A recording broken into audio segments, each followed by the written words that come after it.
Thank you, Michael. Just want to say thank you and congratulations to the player pool for for their effort in 2021. We used a lot of different players in 2021. We had a lot of different programming. We played 10 months of the 12 months. We had a competitive game, so it was fast and furious. But the guys hung in there. The guys were resilient. No matter what player was called upon, they stepped up, and in the end, we have something to be proud of. We know that there's a lot of work still to be done, but happy with the effort of this group, particularly to show the resiliency to keep fighting and keep competing, against a very compact opponent, and in the end, we were able to get the victory. So, as we end the year, thank you to the fans, thank you to the players, and thank you for the staff for an excellent year. Thanks, Greg. We'll start with questions from Brian Strauss from Sports Illustrated. Thanks, Michael. Hey, Greg.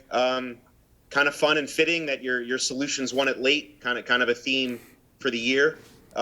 Curious, with all the different kinds of player pools and coming and going and the large group of guys that you worked with, that's been a constant. How do you keep a culture like that, or a resiliency that you just described? How do you keep that embedded in a group when the faces and the names there's so much churn and they're changing so much?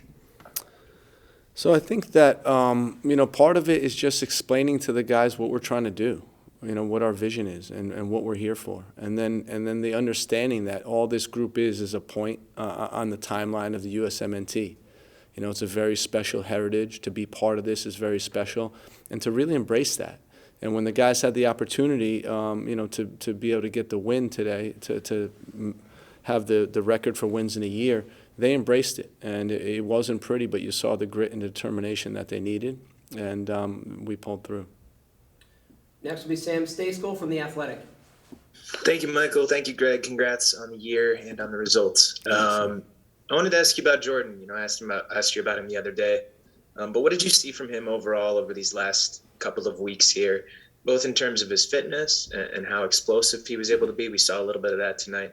And his form and his sharpness, and where do you think kind of he stands now as he continues to kind of work off the rust and potentially get his way back into a qualifying roster? Yeah, he's getting there. It's what you see with Jordan is the speed, the ability to get behind the opponent's back line, and we were pleasantly surprised with him in camp. I think our expectations were that he wasn't going to be as fit as he was, and you see he's trying to work off that rust, and he's doing a great job. The thing about Jordan is he's got a fantastic mindset.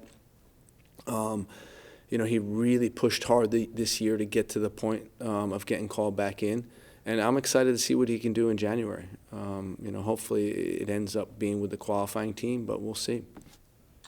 Next will be Jonathan Tannenwald from the Philadelphia Inquirer.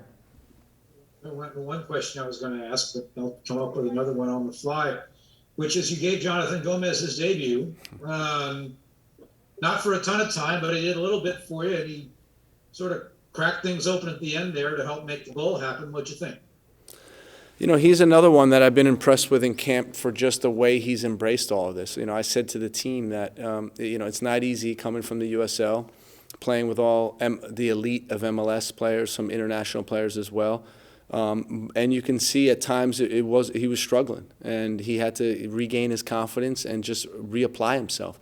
But I think that's the strength of Jonathan. He's got a terrific mindset. He's resilient, and he's got character, and he just keeps fighting. And when we put him on, that's all we're hoping for is just he competes, and that's what he did. He's very aggressive in duels, and in the end he was on the field when we scored the winning goal. So that's a great feeling for him. Next we'll go to Scott French. Hey, Greg. We talked about Gomez there. Let's talk about the other debutants.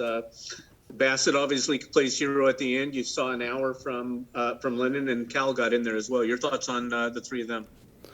So, Brooks is a guy that I thought started the game well, and then it ran into some difficulties, but embraced the battle and what it was.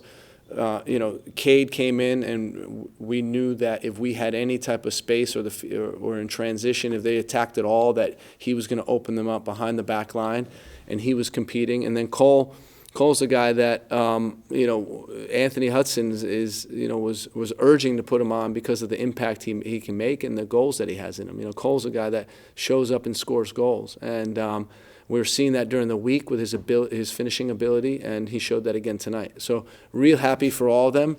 They just joined the Brotherhood of the USMNT.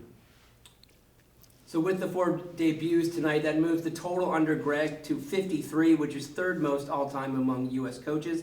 Cole Bassett becomes the 57th player to score in his debut, and we'll be hearing from Cole following Gregg. Next will be Drake Hill from the Tennessean. Yeah, Greg, you've been pretty adamant and consistent with obviously what this camp was for, and continuing and bringing the continuity into January and keeping the eyes on January camp and the fitness. I'm curious to know from the guys that obviously have been in there for the qualifiers, guys like Walker and Kellen and those guys. How were you able to manage what you wanted to see from those guys tonight with obviously bringing those debutants in there and seeing guys like Brooks, who you've wanted to be in the camp for quite some time? It was a balancing act. I mean, it was walking the line of making it bearable for the guys, right? Making it fun for the guys. We know what the schedule's like. We know that most of their colleagues are on vacation right now, and they're playing, but I think they understood that. And the older guys, the veterans, when I think of Kellen and Aaron Long and Walker Zimmerman and Matt Turner and Christian Roldan, I mean, these guys came with absolutely the right mindset. When we were on the field, they worked hard, and when they're off the field, they enjoyed each other, enjoyed the camp, and really helped integrate some of these younger players into the program. Next will be Paul Kennedy from Soccer America. Congratulations, Greg, and happy holidays to you and your family. Thank you, Paul. In January, will you hope to get any friendly games scheduled or scrimmages, given the fact that so many guys have had time off, and that sort of showed today, but also how hard it is to find teams in January is going to be easy. Yeah, I mean, listen, I know exactly what you're saying. We're going to try to get some scrimmage games going, or we're going to get some scrimmage games, and that should help. But it's not going to be perfect, and we're going to deal with it. We're going to do our best, and to get these guys fit and to play a role in January qualifying window. We'll go to Ivis Galarcep from SBI Soccer. Greg, Brian Reynolds obviously he wasn't there for the first week. He stayed with Roma. He dealt with some adversity last week with Roma. He comes in. He still manages to get 28 minutes in this game. What do you think of what you saw from him in camp and tonight? And when you look ahead to 2022 with him, if he gets that loan where he can get some playing time, is he someone that you see as potentially still being able to show off that explosiveness and that something extra that he brings? I think so, but you could surely see the rust today, and that's something that he can't help that. He's doing his best in training, and he's doing his best to get on the field, and it's been difficult for him. And you can see he lacks rhythm. He's a player that we believe in as a staff. We think he has he's a top talent, and he has really high potential. But he needs to be playing regularly. He needs to get rhythm if he's going to help us in qualifying. Next will be Katia Costarena from ESPN. Thanks, Michael. Greg, most wins in a calendar year for the U.S. In general, when you think of what this year has been, what have the highs of 2021 been for you? For me, it's been the qualifying games. The 8 qualifiers that we played have been just fantastic. Really good learning experience for the entire group. The Nations League trophy and the Gold Cup trophy, really, really special things, to get in one calendar year 2 trophies. The first team ever to win the Nations League. And, and to beat Mexico in the Gold Cup final was also really rewarding.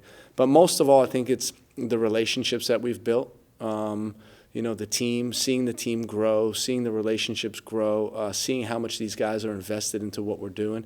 And then at the end of it, you get nice rewards like the most wins in the history of U.S. soccer. Next will be Brian Sciaretta from American Soccer Now.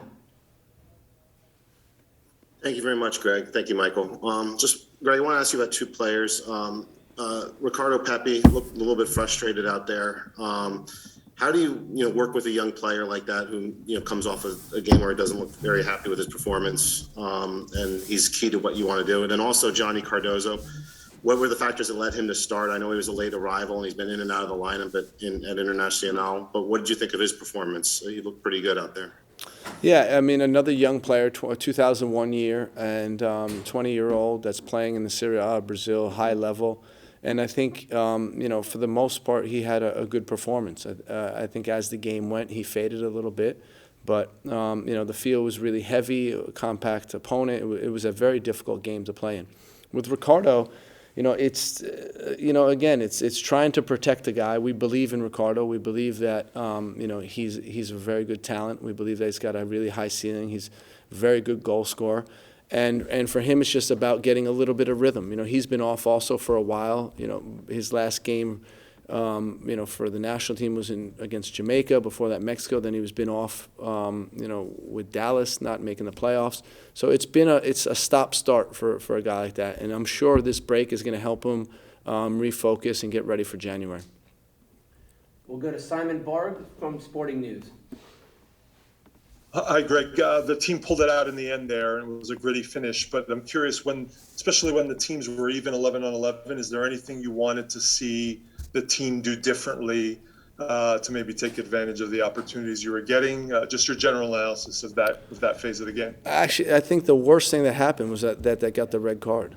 I thought we were in good shape, creating dangerous opportunities. Maybe our defensive transition wasn't so good in that first phase, but good movements behind the line, good balls in front of in the penalty box. We almost got a couple goals, and all that was in order. I thought. They played a 5-3-2, so it was about getting the three in midfield to shift to one side, and then quickly get it to the weak side to exploit the lack of numbers there.